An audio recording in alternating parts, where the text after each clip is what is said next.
More importantly, let's say, for example, the market makes a bottom, it rallies, it comes back, and all of a sudden, in time, on the right side of that W bottom, you get a high closed doji right there where that green arrow is, the green circle is.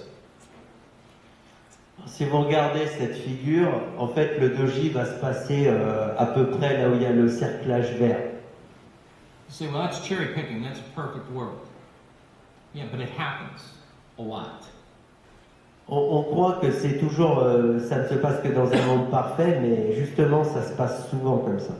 And here's the amazing part about the rules, real easy. You buy on the close, if you can buy on the close, as the market's closing. So let's say it's Friday, at the end of the day, it's about a minute into the close, and this is yesterday's high, and we're way up here. Odds favor the fact that the market's not going to sell off immediately that far if you're in a daily chart. You know, whatever that percentage is from close to high. Alors quand vous avez ça qui se passe pas loin d'une clôture, il faut bien regarder, on s'en fiche de l'endroit relatif, ce qu'il faut c'est que ça soit vraiment dans les plus hauts. Oh, on the next session open. Ou alors dans l'ouverture de la session d'après. With the little bit of an exception, and so here is I'm going to tell you what this is. This is an intraday buy signal. We are getting firing off warnings of buy signals in the U.S. Equities right now. In the ES, a 5 minute. We're getting the Dow 5 minutes. So I just thought that's what that pop-up window is all about. Sorry about that. Alors là, on avait des signaux intraday sur des futurs américains. Il y avait le S&P, Minido et puis d'autres. So I know that I'm going to buy on that close or that open. Where's my stop go? Alors, je vais essayer d'acheter sur cette clôture ou alors à l'ouverture du jour d'après. Où je pourrais placer mon stop. The stop goes below the low of the doji. Le stop se place donc en dessous du plus bas du doji. Let me tell you something. Pay attention. If you don't want to come see me tomorrow, I understand that. But I'll tell you this. We've got a lot of really smart stuff to teach tomorrow. But if you don't come tomorrow, you better be writing this down, if you don't already know. Typically, on the reversal, we have found in our studies on this pattern, it is typically not just the low of the doji marks the low, but it's generally within the last 4 bars. So maybe the doji had a little higher of a low, but this bar had the low. But within the candle that triggers the buy, which is this candle right there, 1, 2, 3, 4. Whatever the lowest low, that's where you put your initial risk factor. Alors, quand vous avez cette figure typique, vous pouvez regarder qu'il ne faut jamais tomber en dessous du plus bas des 4 dernières sessions. It's right there, 4 bars. All right. 4 bars. All right. Wait. Time out. There's a trick to this. Anything's easy. Let's say you have a doji, and that's the high. And 1 bar, it doesn't close above the high. I said close, didn't I? Ask him. J'ai parlé de clôture. Est-ce que vous en souvenez? Equal to is not greater than.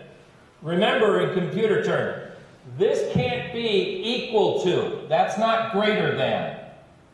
Rappelez-vous, dans le langage des ordinateurs, si c'est égal, c'est pas supérieur à.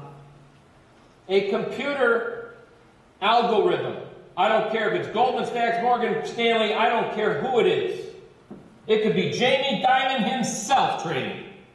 If it's equal to, it's not greater than, therefore a computer will not trigger the algorithm to automatically buy.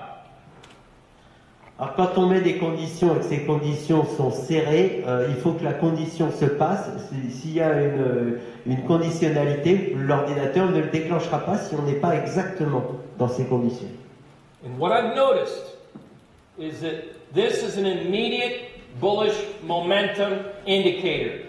The close has to be greater than that doji within 3 bars.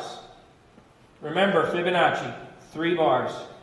1, 2, 3, or 1, 2, 3. En fait, il faut bien avoir dans l'esprit que dans les 3 prochaines barres, il doit y avoir une clôture qui soit supérieure à ce point haut du doji.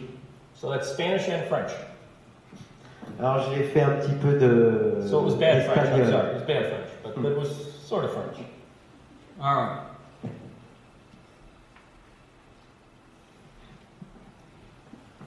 So, I was asked by a young lady this morning who asked me, hey, could you check this gold pattern out? Because we were talking about how to use on-balance volume as a confirmation tool. And I had explained that seasonally, this is the time that gold typically forms a little bottom. So you want to look for maybe some buy signals. It's not an aggressive bottom, but when I look at a high closed doji pattern, one of my primary profit objectives is 1-to-1.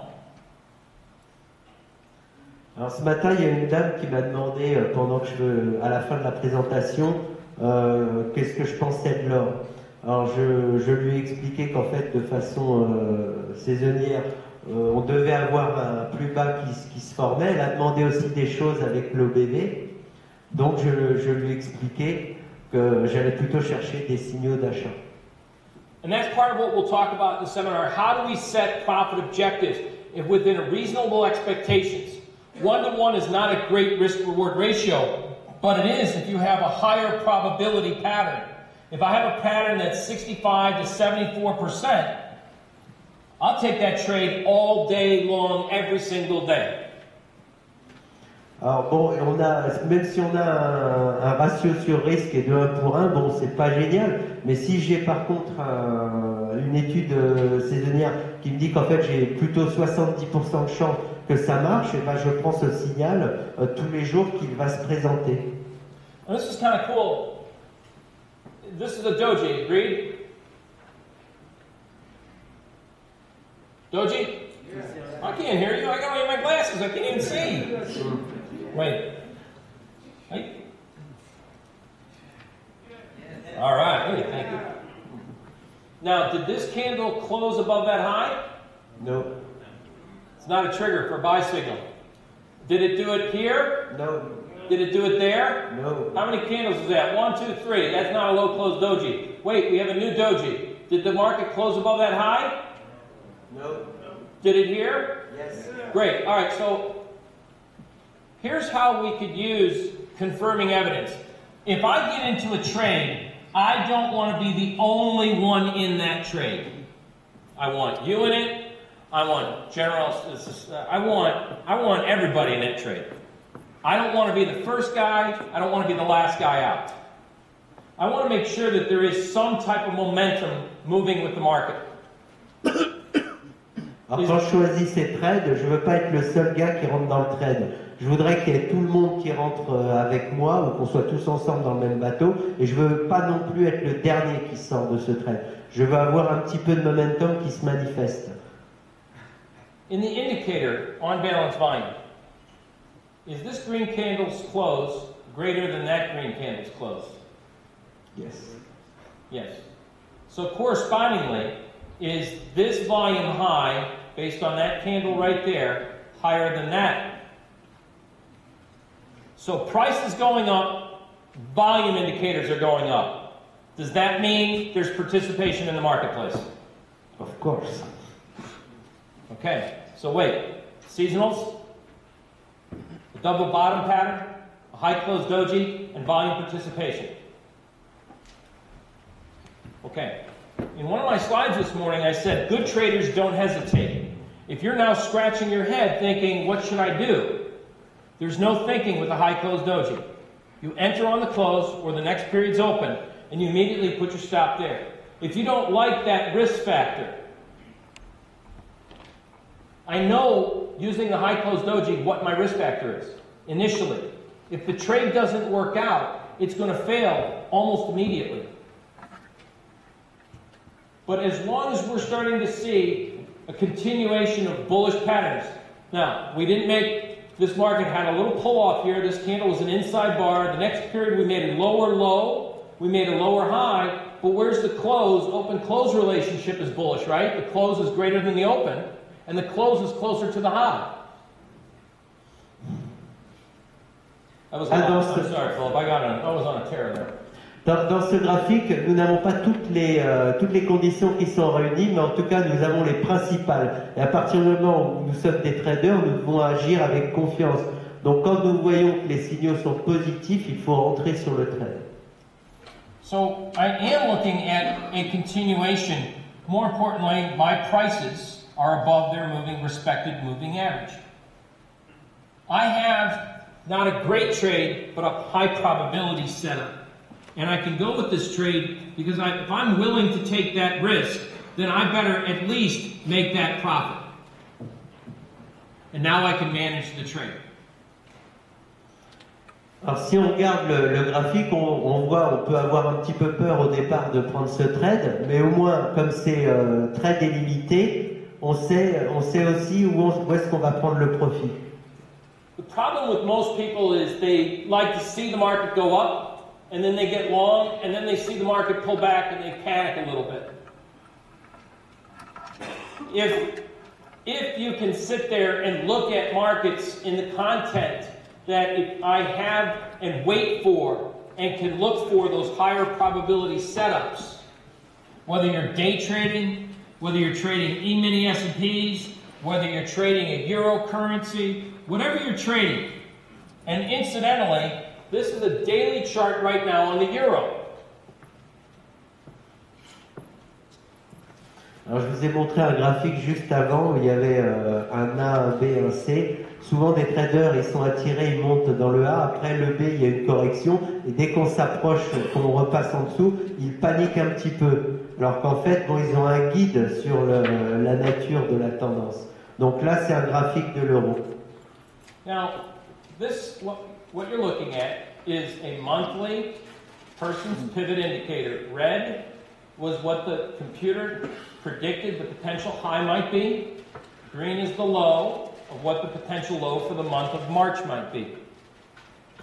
Alors sur ce graphique, j'ai mis les indicateurs pivots, j'ai mis les indicateurs mois. Donc la ligne rouge vous donne le potentiel point haut pour le mois et la ligne verte le potentiel point bas. And these little green arrows and orange arrows are buy and sell signals. So we've had a nice little trend to the upside, we've had a nice trend to the downside. Alors vous avez les petits triangles en vert qui vous donnent les signaux d'achat et en orange les signaux de vente. Donc, vous aviez quelques signaux intéressants. And this is the Cypress effect. Et là, vous avez en fait une période de marché où on travaille en trading range, pas de direction. And what's interesting is with negative news, France had bad news this week on what did you have? A PMI number? Purchasers Manager for France was bad? I don't remember. Yeah, it was. So, with all this negative news, why isn't the euro at 126? Alors nous avions un environnement vraiment de mauvaises nouvelles en France et en Europe, et malgré ça, il n'y a pas eu une grosse baisse. Let me show you how to qualify a trader. I don't have a green arrow here yet, do I? Bless you. Je n'ai pas eu de... Oui. One guy, good. You got friends. Well, it's interesting that we look at this blue, and this is the on-balance volume indicator. En bas, nous avons en bleu l'OBV. And how I'm reading this, and how I teach people to utilize this and read it this, is this low lower than that low in price? Ce plus bas qui est plus bas en prix relatif par rapport au précédent. Why isn't there more selling volume? Pourquoi est-ce qu'il n'y a pas plus de volume vendeur? I don't know.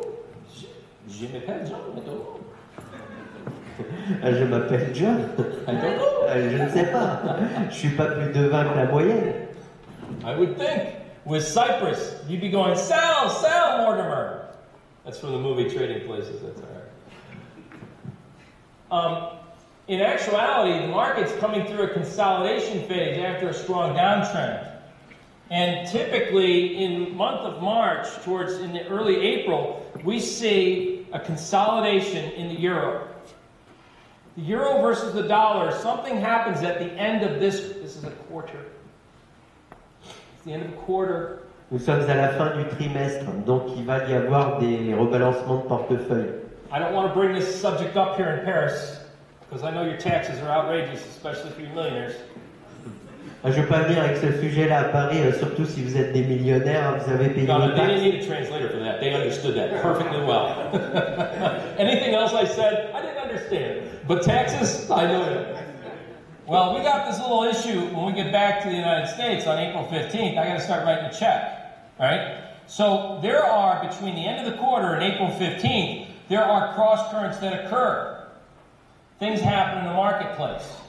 Right now, with all the negative news, I'm going to tell you, if this thing pops into, and if you start to see closes greater than up here at this 130 area, this market could pop at least up to the 132 area, minimum, without a problem. So the hard part right now is the discipline not to jump in and buy. Alors là, nous avons un environnement typique, il y a eu une grosse baisse, là on est dans une consolidation. Le volume ne participe plus dans la consolidation. Donc effectivement, on pourra avoir une belle hausse, au minimum jusqu'à 1,32 là sur le point bleu. Mais comme nous sommes des traders disciplinés, on va peut-être pas sauter dans un trade à l'achat avant d'avoir d'autres confirmations. So if we start to see daily closes making higher closing highs, and the on-balance volume starts making higher highs, and the news is telling you the euro's going out of business, the news is lying to you because someone's buying it.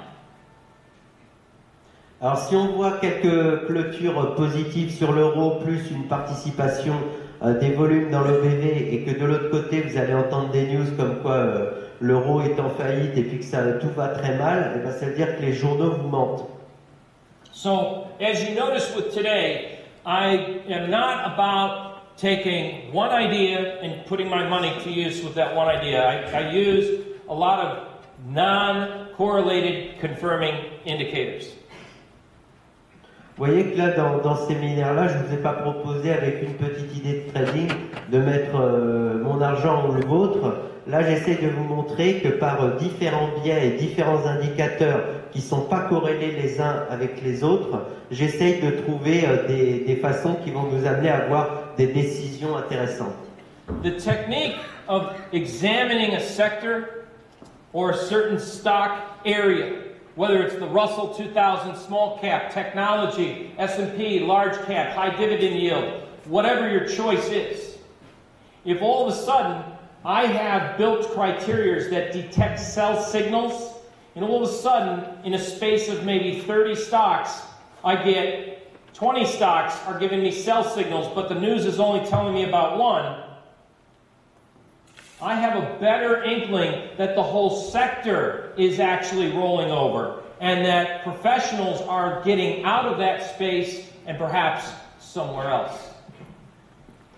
Alors, ce que j'ai voulu vous montrer aussi aujourd'hui en vous montrant l'analyse sectorielle, c'est que des fois on va voir, bon, on a des mauvaises nouvelles, on voit un marché qui baisse, et comme par hasard, quand on analyse le secteur, bon, comme on a fait avec le financier tout à l'heure, on s'est aperçu que c'est des grosses actions et toutes baissent. Donc on va éliminer ce secteur-là et essayer d'aller chercher ailleurs dans le marché des meilleures opportunités. In this weekly chart of Goldman Sachs, we notice that towards the end of March, we typically see that space peak out, on average, every year. Alors nous avons vu là, dans le graphique de tout à l'heure que chaque année, ce que ce graphique montre, c'est que la tendance pour Goldman Sachs à la fin du mois de mars, c'est à la baisse. But I'm not going to look to sell at monthly support. The market's already gone from about the where were you, like 161, now we're down to 145. Mais là, on est proche du support mensuel, donc je ne vais pas essayer de vendre proche de ce support-là, ce serait hérétique. You see the moving average way up there? Vous voyez la moyenne mobile là au-dessus? We'll probably see maybe a little bit of correction come back in here in the mid 150s. And then I would look at maybe some shorting opportunities, an option strategy, credit call spreads, or maybe I'll look for the whole sector. Maybe we see some weakening in the whole sector, the XLF, the financials. Vous voyez l'endroit où il y a la moyenne mobile? Je vais plutôt attendre un petit retour à la moyenne mobile et chercher là un point de vente. Ou alors regarder si c'est pas aussi une rotation sectorielle. Et là, je devrais avoir des points de vente sympathiques. And I know everyone in this room is proficient in the term tops take longer to form than bottoms. Je suis sûr que la plupart des gens dans cette salle, ils savent que les sommets sont plus longs à former que les fonds de marché. So in a daily chart, one of the biggest mistakes novice traders do is they only look at the stocks on a daily chart and they'll use a 50-day moving average or a 200-day moving average or longer-term moving averages, and they're using daily charts. Alors je sais que la plupart des traders font une erreur en regardant seulement les graphiques en journée avec plusieurs types de moyennes mobiles. One of my favorite phrases to teach is, if you want to know where a market's going to go, find out where the market's been. Et ma maxime favorite, c'est si vous voulez chercher où est-ce que le marché ira, et ben posez-vous la question de où est-ce qu'il était avant. Et ça vous donnera des infos sur où est-ce qu'il va aller. As you can see, this chart is highlighted. It's a monthly chart. So I have monthly